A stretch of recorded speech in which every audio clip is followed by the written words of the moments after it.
तो बाहुबली पूर्व सांसद अतीक अहमद के दफ्तर से हुए बड़े बड़े खुलासे, बड़े रहस्यों का खुलासा हुआ और अतीक अहमद के चकिया स्थित दफ्तर में बैठकर वो दरबार सजाता था, ये बात भी सामने आई है। अतीक के दफ्तर में विदेशी लड़कियां आया करती थी, यहां हुक्का पार्टी का दौर चला करता था। अतीक अहमद के दफ्तर में कई फाइल मिली हैं, इन फाइलों में अतीक के काले कारोबार का रिकॉर्ड भी है।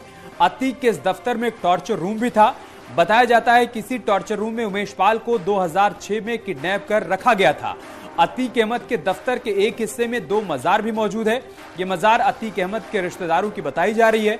कल अतीक के दफ्तर पर कार्रवाई हुई थी और उसी कार्रवाई में ये कई बड़े बड़े खुलासे हुए हैं।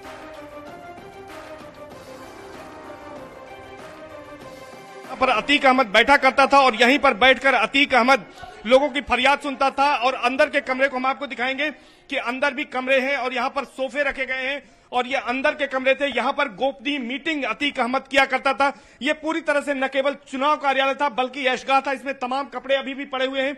लेकिन जब माफिया के खिलाफ ऑपरेशन चला तो इसका 2 हिस्सा करीब जो है 2 तरफ से इसके हिस्से को ढा दिया गया था। वजह यह थी कि यह अवैध रूप से बना हुआ था, उतने हिस्से का नक्शा नहीं पास था। नक्शे की विपरीत बनने के चलते यह कार्रवाई की गई थी। और बताया तो यहां तक जाता है कि अतीक अहमद का नहीं यह चुनावी कार्यालय था बल्कि यह अतीक अहमद की ऐशगाह बनी हुई थी। और अतीक अहमद के इस कमरे में मैं आपको दिखाता हूं, ये तमाम फाइलें यहां पर हैं और अतीक अहमद का ये कमरा जो है वो यहां पर देखिए कि किस तरह से यहां पर मसलन बनी हुई है। और यहां पर अतीक अहमद आता था और यहां पर मुजरे की व्यवस्था थी। आप देखिए किस तरह से यहां पर गद्दियां बनाई गई हैं और यहां पर अतीक अहमद और उसका भाई अशरफ यहां पर अय्याशी करते थे। बताए तो यहां तक जाता है कि यहां पर विदेशी लड़कियों को भी बुलाया जाता था और दूर दूर से यहां पर लड़कियां आती थी और यहां पर बैठकर मुजरा सुनते थे और इस तरह से यहां पर मसलन बनाया गया है। हालांकि अब ये पूरी तरह से यहां पर बर्बाद होकर खंडहरनुमा दिख रहा है यहां पर। लेकिन यहां पर देखिए कि किस तरह से यहां पर लकड़ी का यहां पर स्टैंड बनाया गया था जिस पर हुक्का भी पिया जाता था। तो ये तमाम ऐशगाह ही जो है ये चुनावी कार्यालय बना हुआ था जिस पर किसी की नजर नहीं थी। लेकिन अब जब यहां पर न्यूज 18 ग्राउंड जीरो पर पहुंचा है तो ये आपको दिखा रहा है कि किस तरह से यहां पर क्या क्या कुछ होता था यहां पर जिस पर किसी की नजर नहीं थी। लेकिन अब जब माफिया के खिलाफ कार्रवाई हो रही है, इस कार्रवाई के बाद भी इसमें ज्यादा ध्यान नहीं दिया गया। यहां पर कोई नहीं आया, ये कमरे अब खाली हैं। लेकिन आप इन कमरों को देखिए कि किस तरह से ये आलीशान बिल्डिंग बनी हुई थी और इस बिल्डिंग में तमाम तरह के लोग आते थे। और बताया जा रहा है कि न केवल ये चुनावी कार्यालय था बल्कि ये पूरी तरह से ऐशगाह बना हुआ था और इसी जगह पर अतीक अहमद बैठकर लोगों की फरियाद सुनता था और यहीं से वो हुक्म देता था। और वो तमाम फाइलें यहां पर हैं जो अतीक अहमद से अतीक के इस रहस्य लोक में कई राज छिपे हैं। यहां पर हमें महिलाओं के भी कपड़े मिले, यानी कि यह सिर्फ एक दफ्तर नहीं था बल्कि अय्याशी का अड्डा था। अतीक अहमद के चकिया स्थित कार्यालय पर पुलिस की छापेमारी में न केवल हथियारों का जखीरा मिला है बल्कि बड़ी मात्रा में यानी करीब 75 लाख रुपए का कैश यहां से बरामद हुआ है। लेकिन ऊपर के कमरे में जब हम आ रहे हैं, यहां देख रहे हैं तो अलमारी में कपड़े भी यहां पर रखे हुए हैं और खासतौर पर इसमें कुछ महिलाओं के कपड़े हैं। तो ऐसा लग रहा है कि यहां पर कोई महिला भी रहती थी। इसके बावजूद चूंकि ये मकान ध्वस्त कर दिया गया था लेकिन इसके बावजूद यहां पर महिला रहती थी कोई। और यहां पर किचन भी है, तमाम बर्तन भी अंदर देख सकते हैं आप। यहां कोई रह रहा था और इसकी देखभाल कर रहा था। लेकिन इस घटना के बाद सभी लोग यहां से फरार हो गए हैं। सभी सामान यहां पर छूटा हुआ है और जिस तरह से यहां पर सामान रखे हैं यह माना जा रहा है कि यहां पर बाकायदे भोजन बनाया जाता था और यहां पर हीटर का भी इस्तेमाल होता था। हीटर देख लीजिए आप, गैस तो नहीं है लेकिन यहां पर बिजली के हीटर जलाए जाते थे। अवैध रूप से यहां पर बिजली जलाई जा रही थी इस कार्यालय में, चूंकि इसका कनेक्शन नहीं था।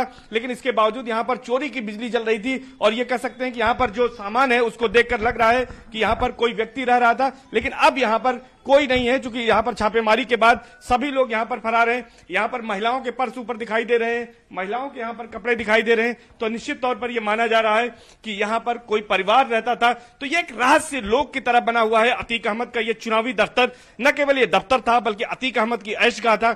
अतीक अहमद यहां पर आता था और यहां पर कोई व्यक्ति रह रहा था, इस बात की भी पुष्टि यहां पर देखकर लग रही है। तो कुल मिलाकर यह कह सकते हैं कि तमाम तरह से यहां पर अतीक अहमद यहां पर रहता था। और यह आप साफ तौर पर देखिए कि यहां पर जिस तरह से ये तमाम फाइलें मौजूद हैं, तमाम सामान अभी भी मौजूद हैं। तो ये पुलिस के लिए जांच का विषय हो सकता है। अगर पुलिस के आला अधिकारी इन तमाम फाइलों को अपने कब्जे में लेते हैं और यहां पर जांच पड़ताल करते हैं तो निश्चित तौर पर यह माना जा रहा है कि अतीक अहमद के बारे में और भी कुछ ज्यादा जानकारी मिल सकती है। सकती है और उस पर और ज्यादा शिकंजा कसा जा सकता है। कैमरा पर्सन अनिल कुमार के साथ सर्वेश दुबे, न्यूज़ 18 प्रयागराज।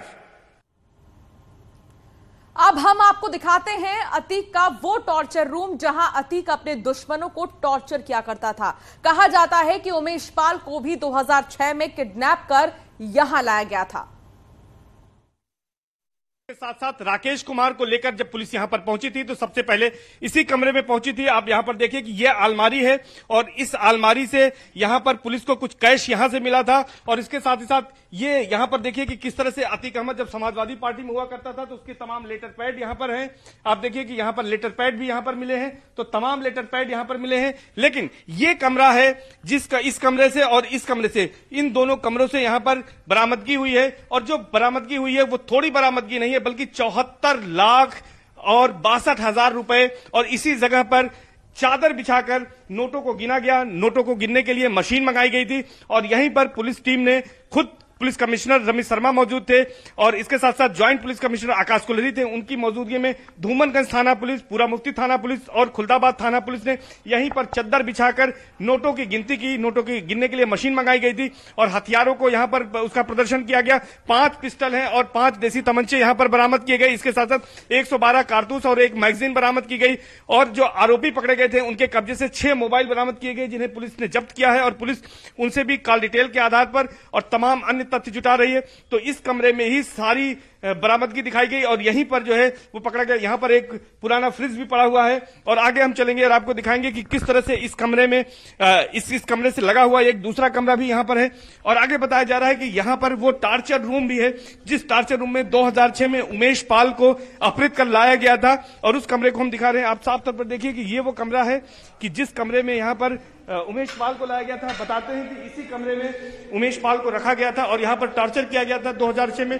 जिसके बाद 2007 में उमेश पाल ने जब बसपा की सरकार बनी सूबे में, उसके बाद उसने अतीक अहमद और अशरफ के खिलाफ FIR दर्ज कराई और इसी मामले में अब सुनवाई पूरी हो चुकी है MP MLA कोर्ट में और 28 मार्च को इस मामले में फैसला आना है जिसमें यह माना जा रहा है कि अब अतीक अहमद और अशरफ को सजा होनी तय है।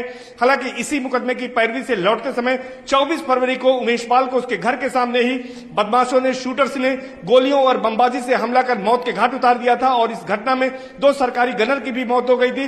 तो आप देख सकते हैं कि किस तरह से अतीक अहमद का साम्राज्य फैला था और ये जो रहस्य लोक है अतीक अहमद का, उसको न्यूज़ 18 अपने दर्शकों तक दिखा रहा है। सबसे पहले ग्राउंड जीरो पर कि किस तरह से अतीक अहमद का दबदबा था और किस तरह से यहां पर कमरे बने हुए थे जहां पर न केवल यहां पर आतंक फैलाया जाता था बल्कि यहां पर लोगों को टॉर्चर भी किया जाता था। तो बताया यही जा रहा है कि उमेश पाल को भी यहीं पर टॉर्चर किया गया था और ये वो कमरा है जहां से बरामदगी की गई थी। तो कुल मिलाकर अब पुलिस को यहां से जो बरामदगी हुई है उसके बाद अब पुलिस इस मामले में और तहकीकात में जुट गई है। माना जा रहा है कि जो गिरफ्तार अभियुक्त हैं उनको कोर्ट में पेश करने के बाद कस्टडी रिमांड ली जाएगी और उसके बाद उनसे कुछ और भी रिकवर कराया जाएगा। कैमरा पर्सन अनिल कुमार के साथ सर्वेश दुबे, न्यूज़ 18 प्रयागराज। और इन सब के बीच ईडी अब अतीक और उसके गैंग पर सख्त शिकंजा कसने की तैयारी कर रही है। सूत्रों की माने तो जो नई जानकारियां सामने आई हैं उसके बाद इस केस में ईडी की भी एंट्री हो सकती है, उसकी कार्रवाई भी देखने को मिल सकती है। ईडी की रडार पर लखनऊ, प्रयागराज सहित कई अलग अलग शहरों में स्थित करीब 100 करोड़ रुपए की प्रॉपर्टी है। जांच एजेंसी जल्द इन संपत्तियों को अटैच कर सकती है। उत्तर प्रदेश के बाहुबली नेता रहे अतीक अहमद के खिलाफ जल्द ही केंद्रीय जांच एजेंसी ईडी यानी प्रवर्तन निदेशालय के द्वारा एक बड़ी कार्रवाई को अंजाम दिया जा सकता है। हालांकि अतीक अहमद की बात करें तो पिछले काफी समय से वो गुजरात स्थित जेल में कैद है और वो सुप्रीम कोर्ट के ऑर्डर के बाद वो साल 2009 में ही गुजरात स्थित जेल में उनको शिफ्ट किया गया था। लेकिन जिस तरह से इस मामले में अतीक अहमद और उससे जुड़े हुए उनके परिवार के कई सदस्यों के खिलाफ जांच एजेंसी के द्वारा कार्रवाई चल रही है, कुछ नए अपडेट्स मिले हैं, कुछ नए इनपुट्स मिले हैं, उसी के आधार पर यह जानकारी मिली है तकरीबन 100 करोड़ से ज्यादा का जो आर्थिक साम्राज्य है उसको ध्वस्त करने की तैयारी अब ईडी के द्वारा की जा रही है। इस वक्त मैं ईडी मुख्यालय पे हूं और अगर ईडी मुख्यालय के सूत्रों के अगर माने तो जिस तरह से बकायदा प्रयागराज में चर्चित Umesh Pal shoot out case में जिस तरह से ईडी की जो एंट्री है वो भी होने की संभावना जताई जा रही है और जिस तरह से बकायदा माफिया अतीक अहमद और उसके परिजनों के खिलाफ जो तमाम जो जानकारियां मिली, तमाम जो सबूत मिले, उसी के आधार पर जल्द ही कार्रवाई को अंजाम दिया जाएगा। और उमेश पाल हत्याकांड से जुड़े एक और बड़ी खबर है। शाइस्ता परवीन पर शिकंजा और ज्यादा कस सकता है। लुकआउट नोटिस शाइस्ता के खिलाफ जारी हो सकता है। शाइस्ता जिन पर कि 25,000 रुपए का इनाम घोषित है, इस वक्त वो फरार चल रही हैं। उनकी तलाश में पुलिस जुटी हुई है और इसी बीच लुकआउट नोटिस भी जारी किए जाने की खबर आ रही है कि बहुत जल्द लुकआउट नोटिस शाइस्ता परवीन के खिलाफ जारी हो सकता है। वहीं शाइस्ता और अतीक अहमद के बेटे असद के बारे में भी जानकारी जुटाने में पुलिस की टीम इस वक्त लगी हुई है। असद की भी गिरफ्तारी अभी तक नहीं हो पाई है। उमेश पाल हत्याकांड के 27 दिन हो चुके हैं, लेकिन अभी तक कोई बड़ी गिरफ्तारी नहीं हुई और ऐसे में शिकंजा हर तरफ से अतीक और अतीक के परिवार पर कसने की तैयारी दिख रही है। लगातार अटैच किए जा रही हैं संपत्तियां और ध्वस्तीकरण की कार्रवाई हो रही है। अतीक के दफ्तर की खुदाई हो गई, वहां से बरामदगी हुई और दूसरी तरफ शूटआउट में शामिल तमाम लोगों की धरपकड़ के लिए पुलिस की टीम गश्त पर लगी हुई है।